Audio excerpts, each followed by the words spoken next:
इंसान दुनिया में आता है, शऊर की आँख खोलता है। अल्लाह तबारक व तआला ने इसके साथ रूहानी अक़दार भी रखी होती हैं और इसके नफ्स में ख्वाहिशात भी रखी होती हैं। हुक्म इसे ये दिया गया है कि ये अपनी नफसानी ख्वाहिशात को थोड़ा सा कंट्रोल करे। जो आदमी बिल्कुल ये समझे कि मैंने अपनी हर ख्वाहिश को पूरा करना है, किसी चीज़ का लिहाज नहीं करना, तो कुरान मजीद ने ऐसे लोगों के बारे में कहा कि औलाइका कल अनआम बल हुम अदल। फरमाया ये जानवर हैं, बल्कि जानवरों से भी आगे चले गए। जो थोड़ा सा अपने आप को, अपनी कुछ ख्वाहिशात को कंट्रोल करे, कहीं किसी जगह उसे झुक जाना भी आए, कहीं किसी जगह उसे माफ़ करना भी आए, तो उसने इंसानियत की अक़दार को समझ लिया है। उसके अंदर कुछ न कुछ अखलाकी कदरें मौजूद हैं।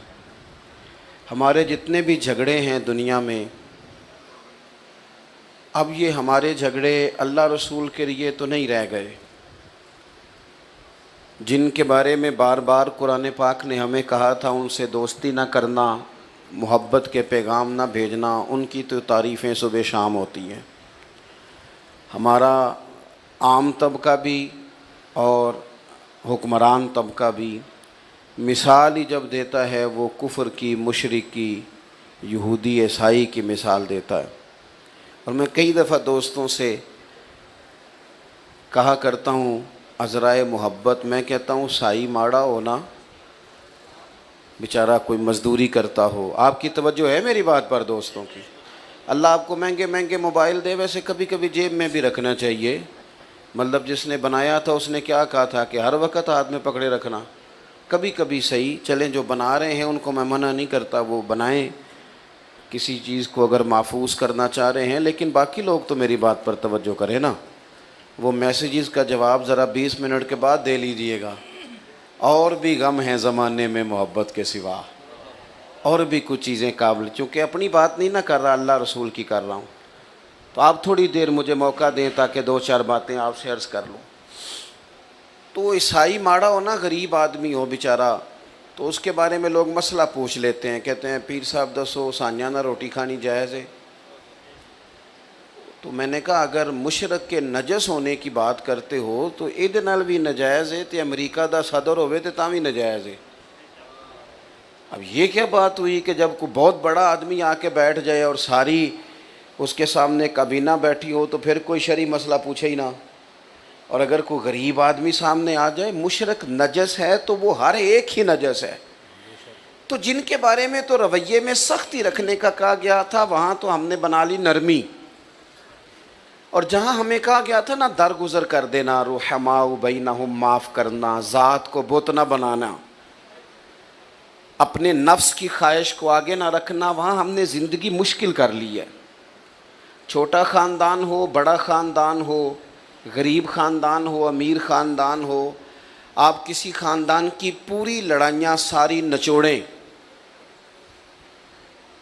तो उसके अंदर से सिर्फ एक बात टपकेगी कि मैनू इन्हें पूछया नहीं, मुझे इन्होंने बड़ा नहीं माना। ज़्यादा से ज़्यादा ज़ात का रट्टा, इससे ज़्यादा कुछ भी नहीं। सारे दोस्तों की, गहरे दोस्तों की जब रकाबतें होती हैं तो आप सारा निचोड़ लें उसको, तो बीच में सिर्फ इतना निकलेगा कि फ़लाँ मकाम पे फ़लाँ को प्रोटोकॉल नहीं दे सके। जो प्रोटोकॉल मांगते हैं वो अपने नहीं होते, जो प्रोटोकॉल मांगते हैं उनके रिश्ते मुखलिसाना नहीं होते। मेरे रब ने कुरान मजीद में अपने बंदों की शान बयान की, फरमाया वो पता है ज़िंदगी कैसे गुजारते हैं, व इबादुर्रहमानिल्लज़ीना यमशूना अलल अर्दि हौना। फरमाया रहमान के बंदे ज़मीन पर आजिज़ी के साथ चलते हैं। उनका लहजा नहीं प्रोटोकॉल वाला, अंदाज नहीं उनका हटो बचो वाला, झुके झुके चलते हैं। और जितना फल ज़्यादा होता है उतना झुकाव भी ज़्यादा होता है। जितना बंदा बड़ा होता है उसमें आजिज़ी भी उतनी ज़्यादा होती है। जो आला ज़र्फ़ होते हैं वो हमेशा झुक के मिलते हैं, क्योंकि सुराही सर नगू होकर भरा करती है पैमाने। जो बंदा जितना बड़ा होता है उसका झुकाव उतना ज़्यादा होता है। तो अगर उसकी गर्दन में सरिया ज़्यादा है तो इसका मतलब है बड़ा नहीं है, अभी इसको बड़ा होने में वक्त लगेगा। कुरान मजीद ने ज़िंदगी गुजारने का उसूल ये दिया कि तेरे लहजे में आजिज़ी हो, तेरा मिलना, गुफ्तगू करना, आना जाना, उसमें इनकिसार हो। और 2 जुमलों में मेरे नबी पाक अलैहिस्सलाम ने बात इतनी खोल दी कि सारी हकीकतें ही अंदर आ गईं। महबूब फरमाने लगे तू रब की रज़ा के लिए आजिज़ी कर। हुजूर फरमाते हैं, ये तिरमिज़ी में मौजूद है, फरमाया तू अल्लाह की रज़ा के लिए झुक जा, रब तुझे इज़्ज़तें अता फरमा देगा। इज़्ज़त इस बात में है कि तेरे अंदर झुकाव कितना ज़्यादा है। इज़्ज़त इस बात में, हमारे यहाँ बाज़ लोगों का ये ख्याल होता है कि इज़्ज़त शायद कपड़ों का नाम है या गाड़ियों का नाम है या बंगलों का नाम है। हालांकि मैंने अपनी छोटी सी ज़िंदगी में ये देखा है कि खरबपति भी बंदा हो ना, लेकिन अगर लोगों को शक पड़ जाए ना पैसा जायज़ नहीं, तो अपने लोग भी कह रहते हैं कि मुझे पता है कैसे आगे गया है। लेकिन बंदा खरा हो, सच्चा हो और छोटा सा अफसर हो, टूटी कुर्सी पे बैठता हो, तो बड़ा महंगा आदमी भी दरवाजे पे खड़ा होकर कहता है यार बंदा बड़ा खरा है, ना सिफारिश सुनता है ना रिश्वत लेता है। तो इसका मतलब है रोब कपड़ों का नहीं होता, रोब तो बंदे के किरदार का होता है। उसका किरदार, हज़रत सैयदना फ़ारूक आज़म रज़ी अल्लाह तआला अन्हु कैसरे रूम डरा करता था, रूमी सल्तनत कांपा करती थी। क्यों? हज़रत उमर का तो एक गनमैन भी नहीं था। असल बात क्या थी? उन्हें पता था कि मिजाज कुछ और है, तबीयत कुछ और है, अंदाज़ कुछ और है, और कोई ज़ाहिरी दब दबाव नहीं, बल्कि एक दिन बैठ के तमाम सहाबा ने मशवरा किया, कहा जनाब हद हो गई है। हज़रत अबू बकर सिद्दीक़ के ज़माने में तो इस्लाम पर गुर्बत थी, अब तो अल्लाह ने बड़ी वुसअत दे दी है, 50-50 हज़ार दिनार सहाबा को माले गनीमत में मिलते हैं और जनाब उमर को भी मिलते हैं। लेकिन अजीब बंदा है, घर से निकलता है, मस्जिद से निकलता है और घर जाने तक सारे बांट देता है। जनाब उमर से कहना है जनाब हुजूर ने फरमाया है कि अगर अल्लाह ताला वुसअत दे तो असर देखना पसंद भी करता है, अच्छे कपड़े पहनना तो कोई दीन की मुखालफत नहीं, लेकिन आपका वही कुर्ता फटा पुराना, तो कोई ऐसी बुरी बात नहीं, अच्छा लिबास पहनना दीन इसको पसंद करता है, तो आप कपड़े क्यों नहीं नए सिलवाते? बड़े बड़े वज़ीर मुशीर आते, हमारे बच्चे जब सियाने हो जाएं तो वो मशवरे भी देते हैं ना बड़ों को। मेरे एक जानने वाले हैं, तो मैं शादी पे जा रहा था, तो मेरे आगे आगे वो जा रहे थे, तो उन्होंने बच्चा उन्होंने मशवरा दे रहा सी, कह रहा सी अब्बा जी ए हुण शादी ते ना मिठे चौलों ते सालन पा के ना खाया जे बिस्ती हुंदी बंदे दी। तो वो मैं थोड़ा सा आगे गया, तो मैंने कहा पुत्र तू लेट हो गया, टाइम ना होंदा तो सारा टब्बर ही सियाना होना सी, तो ज़रा देर तुझे हो गई। भाई असल पे रहने दें, असल चीज़ जो होती है उसमें तकल्लुफ़ नहीं होता, असल में तकल्लुफ़ नहीं होता।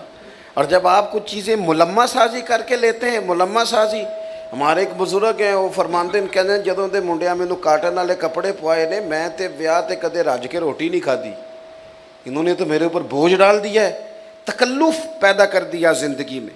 हज़रत उमर से कहा जनाब, सब सहाबा ने बैठ के मशवरा किया कि फ़ारूक आज़म से कहना है कुर्ता नया सिलवाएं, कुर्बान जाएं। सादी ज़िंदगी किसी पर बोझ नहीं बनती। जो लोग उठ के आ जाते हैं ना अपने काम से, उनको शौक़ नहीं होता फ़ोटो का, वो पीछे बैठ के भी गुजारा कर लेते हैं। मेरे जैसे लोग जिन्हें मसला बन जाता है वीडियो में आने का, उनको तो सजना संवरना होता है। हज़रत उमर से कहना है कुर्ता बदलने, पैसे किसको बुरे लगते हैं? अच्छा जी कहना तो है, पर वो शेर तो बताओ जो उमर से बात करेगा। तो हज़रत अबू दरदा कहने लगे एक बंदा है ना जिनकी बात उमर मान लेते हैं। कहा वो कौन? कहने लगे मौला अली शेर खुदा। हज़रत अली की खिदमत में अर्ज़ की हुजूर बड़े बड़े वज़ीर आते हैं, वही पुराना कुर्ता, आप कहें ना सैयदना उमर से कुर्ता नया ले लें। तो हज़रत अली कहने लगे मैं जो कहूँ वो मानते हैं, पर मैंने ना हुजूर की बारगाह में जो सबक पढ़ा है वो उमर के साथ बैठ के पढ़ा है। जो मैं जानता हूँ वो तुम नहीं जानते। बात भी तुम्हारी ठीक है, मैं कहूँगा तो उमर मान भी लेंगे, पर ये वाली बात मैंने भी उमर से कोई नहीं करनी। कहा फिर आप बताएं। आप सुने, अल्लाह जज़ा दे। आप कहा फिर आप बताएं कैसे कहें? तो हज़रत अली कहने लगे हज़रत आयशा सिद्दीक़ा से कहो, वो माँ है मोमिनों की।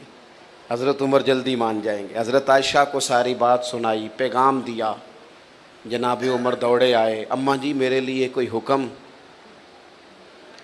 सैयद आयशा कहने लगी देखें, इस्लाम में बेहतरीन गुंजाइश भी है और अल्लाह ने वुसअत भी कर दिया, तो नया कुर्ता पहनने में हर्ज क्या है? आपका बेटा पहनता है, बाकी सहाबा लेते हैं, तो आपका वही पेबंद लगा कुर्ता, उसी से खुतबा देते हैं। ईद पढ़ाने जाते हैं तो नंगे पैर चले जाते हैं और रास्ते में बच्चों को खड़ा कर कर के कहते हैं दुआ करना रब उमर को माफ़ कर दे। खड़ा कर कर के कहते हैं वली मन खाफा मकाम रब्बिही जन्नतान। तो नए कुर्ते में हरज क्या है? तो हज़रत उमर कहने लगे अम्मा जी कोई हर्ज नहीं, मेरे पास गुंजाइश भी है, आपका हुक्म आ गया, मैं शाम को ले लूँगा नया कुर्ता, पर एक बात कर लूँ?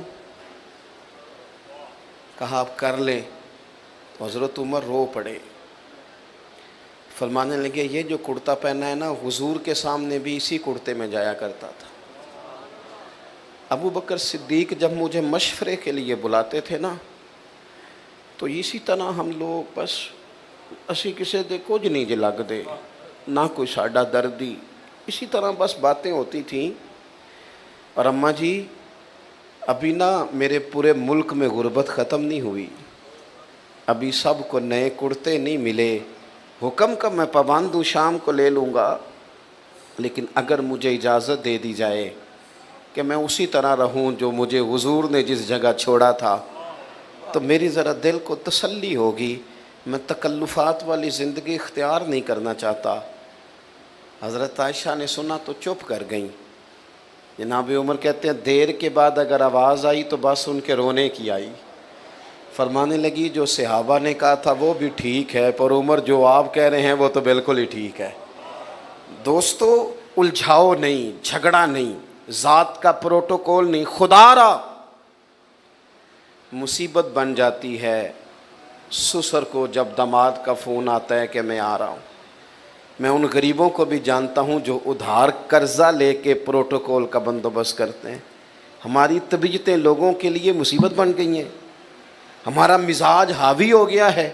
हम तो यहाँ थोड़े दिन कुन फिर दुनिया का अन्ना का गरीब न वाबिरुन सबील, हुजूर ने फरमाया था मुसाफिरों की तरह रहना, राहगीरों की तरह दुनिया में वक्त गुजारना। कभी देखा है आपने एयरपोर्ट पे आप सबसे पहले भी बोर्डिंग करा के चले जाएं वेटिंग रूम में, और सबसे पहले भी बैग आप रख दें, लेकिन अगर कोई बंदा आ जाए ना अपनी आपकी जगह पे बैठ जाए तो आप झगड़ा नहीं करते? क्यों? आपको पता है मैं मुसाफिर हूँ, फ़्लाइट आई और मैं गया। कभी देखा है रेलवे स्टेशन पे लोग कहते हैं ये जगह मैंने ख़रीदनी है, यहाँ रोज़ खड़े होना पड़ता है? पता है मैं मुसाफिर हूँ, ट्रेन आई और मैं। बस स्टॉप पे लोग ज़मीनें नहीं खरीदते, झगड़े नहीं बनाते, क्योंकि उन्हें पता है कि गाड़ी आई और मैं। और दरवेश ने कहा था जितन जितन ते हर कोई खेडे, ओए कदे हारन भी खेड फकीरा, जितन दा मुल कौडी पैंदा ही हारन दा मुल हीरा। कभी बंदा हारना भी सीख जाए, 2 कदम पीछे भी हटे, कभी वो कहे मैं कोई नहीं बाकी सारे हैं, ये वाली भी तो कभी ज़िंदगी होनी चाहिए। फरमाया रहमान के बंदे आजी से चलते हैं, वाइजा खातबाहुमुल जाहिलून कालू सलामा। और अगर कोई उनसे उलझना चाहे, बहस करना चाहे, लड़ाई करना चाहे, तो रब के बंदों की शान ये है कि वाइजा खातबाहुमुल जाहिलून कालू सलामा। अगर जाहिल उनसे झगड़ा करें तो वो सलाम करके गुजर जाते हैं। हर बंदे से उलझ जाना, हर बंदे से ही बहस करना, हर जगह ही अपना मिजाज इस तरह का बना लेना कि जो मैं कहता हूँ वही कबूल करो हर जगह। वो आरफ रूमी फरमाते हैं एक दिन ना मिसाल देते हैं समझाने के लिए, कहते हैं एक दिन गधे और घोड़े की बहस हो गई थी। किसकी जी? घोड़ा कहता था आसमान का रंग नीला है, गधा कहता था नहीं काला है। कई घंटे बहस होती रही, बिल आखिर रिज़ल्ट ये निकला कि शेर के पास फैसला ले जाते हैं, जंगल का बादशाह है। शेर के पास फैसला गया तो घोड़े ने जाते ही पूछा बादशाह सलामत, आसमान का रंग क्या है? उसने कहा भाई तो साफ सी बात है नीला रंग है। तो कहने लगे मैं कहता हूँ नीला है और ये गधा कहता है काला है, और सुबह से मेरे साथ बहस कर रहा है। कहने लगे कितने घंटे बहस हुई? उन्होंने कहा जी सारा दिन होती रही। तो शेर कहने लगा घोड़े की बात भी दुरुस्त है और घोड़े को उम्र कैद की सज़ा भी है। घोड़ा कहने लगा बात भी मेरी ठीक है और मुझे उम्र कैद की सज़ा माना। कहने लगा बात इस बात पर सज़ा नहीं कि तुम्हारी बात गलत है या ठीक है, सज़ा इस बात पे है कि तुमने गधे से ही बहस शुरू कर दी है। मेरा दिमाग नहीं काम करता, किससे बहस कर रहे हो तुम, किससे? और जिस मुल्क में मैं और आप रहते हैं यहाँ तो लोगों को जो काम आता है वो बहस करने का है। हमारे चूँकि चैनल ज़्यादा हैं, खबरें थोड़ी हैं, तो 4 लोग रात को मुख्तलिफ़ पार्टियों के बिठाए जाते हैं ताकि कौम को पूरी तरह तकसीम किया जाए। पूरी तरह 4 मुख्तलिफ लोगों की राय लो, जितना झगड़ा ज़्यादा होगा उतना प्रोग्राम ज़्यादा देखा जाएगा, ताकि कौम ज़्यादा से ज़्यादा तकसीम हो, उलझाव हो। हर जगह बहस होगी, कोई एक बयानिया तो हो जाना चाहिए एक जैसा, हर जगह बहस। निकल आएँ, उलझाव ना ज़िंदगी में पैदा करें। इतनी टांगें नहीं हमें फैलानी चाहिए कि जाती दफ़ा बंदा इकट्ठी करना चाहे तो फिर उससे इकट्ठी ना हो सके। इतने झगड़े बंदा कर ले ज़िंदगी में कि वो जाती दफ़ा माफ़ियाँ भी लेना चाहे तो उसे माफ़ियाँ भी मुयस्सर कहाँ कहाँ जाए माफ़ियाँ लेने। कुछ थोड़ा सा ना इंसान को कहीं दरगुजर कहीं छोड़ देनी चाहिए बहस। हज़रत उमर बिन अब्दुल अज़ीज़ बादशाह थे, और आजकल तो जमहूरी हुक्मरान होते हैं ना, 4 टांगें कुर्सी की होती हैं तो एक ना एक कामती रहती है। लेकिन वो लोग मुतलक़ उल ऐनान होते थे, बादशाहत थी उनके, इताअत के हलफ होते थे। इतना बड़ा आदमी बाहर रात को निकले हुए हैं सैर के लिए, 2 सिपाही भी साथ हैं। तो एक आदमी ना खेतों को पानी लगाया तो रास्ते में ही सो गया है। सो जाते थे हमारे पुराने बुज़ुर्ग देहातों के ना, वो खेत में ही सो जाते थे। तो हज़रत रात को लोगों की खबरगिरी को निकले। हज़रत उमर बिन अब्दुल अज़ीज़ 39 साल उम्र पाई है इन्होंने। 10 सिपारे भी रोज़ पढ़ते थे कुरान पाक के, 2-3 हज़ार बार दुरूद शरीफ भी पढ़ते थे, 5 सिपारे कुरान पाक रोज़ पढ़ते थे, 10,000 तक दुरूद शरीफ जाता था। कौम का ख्याल भी रखते थे और ख़जाने से तनख्वाह नहीं लेते थे, टोपियाँ सी के गुजारा करते थे। उम्र कितनी पाई? 39 साल। हमारा 30 साल का बच्चा भी कोई इरादा ही नहीं करता करना क्या है।